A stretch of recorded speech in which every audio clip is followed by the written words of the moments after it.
We're now going to graph r squared equals 9 times the cosine of 2 theta. Again, we're going to check for symmetry.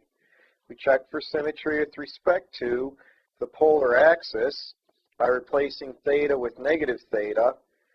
And so we get r squared equals 9 times the cosine of 2 times negative theta. Because the cosine of negative 2 theta is going to equal the cosine of 2 theta due to the evenness of the cosine function, we know that the equation is going to have symmetry with respect to the polar axis. Now what I'm going to do is skip checking for symmetry with respect to the line theta equals pi over 2. You'll find out why I'm skipping in a second, because if I check for symmetry with respect to the pole, I have to replace r by negative r. Well, if I replace r by negative r is going to equal, when I put in negative r, I'm going to get negative r squared, which is r squared. So I get r squared equals 9 times the cosine of 2 theta, which is what I originally had in the equation. Because I have symmetry with respect to the polar axis and I have symmetry with respect to the pole, I necessarily have symmetry with respect to the line theta equals pi over 2. By checking these two symmetries first, I eliminate the need to deal with the cosine of the difference of two angles. Now that I know I have all three types of symmetry, what I'm going to do is just pick some values of the angle theta and then use the equation to find the corresponding values for r. But I have to be extremely careful here. Notice that I have an r squared here.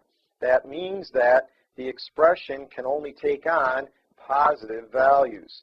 For that reason, I'm going to only pick angles theta between 0 and pi over 4, because that's where the cosine of 2 theta would yield positive values. So we're going to pick theta is 0, theta is pi over 6, and theta is pi over 4. Then I'm going to use that equation to get values for r squared, which ultimately will give me values for r.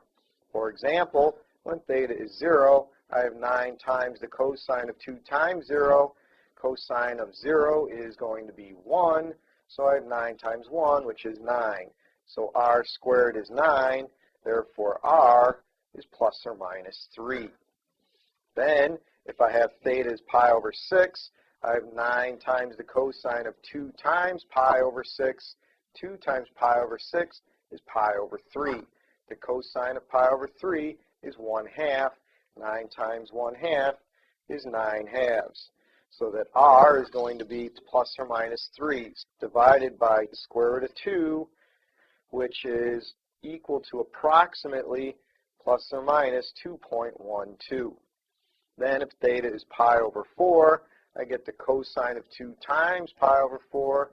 That's the cosine of pi over 2, which is 0. 9 times 0 is 0, so r squared is 0, as is the value of r. Now what we're going to do is plot these various points and use the symmetry to draw in a complete curve. What we get is when the angle theta is 0, I have r is plus or minus 3. So there is plus 3, and there is minus 3. Or when the angle theta is pi over 6, I have that r is about 2.12, or r is negative 2.12. Now I just trace in the curve using the symmetry, and we obtain the graph, which is called a lemniscate, or a propeller-shaped graph.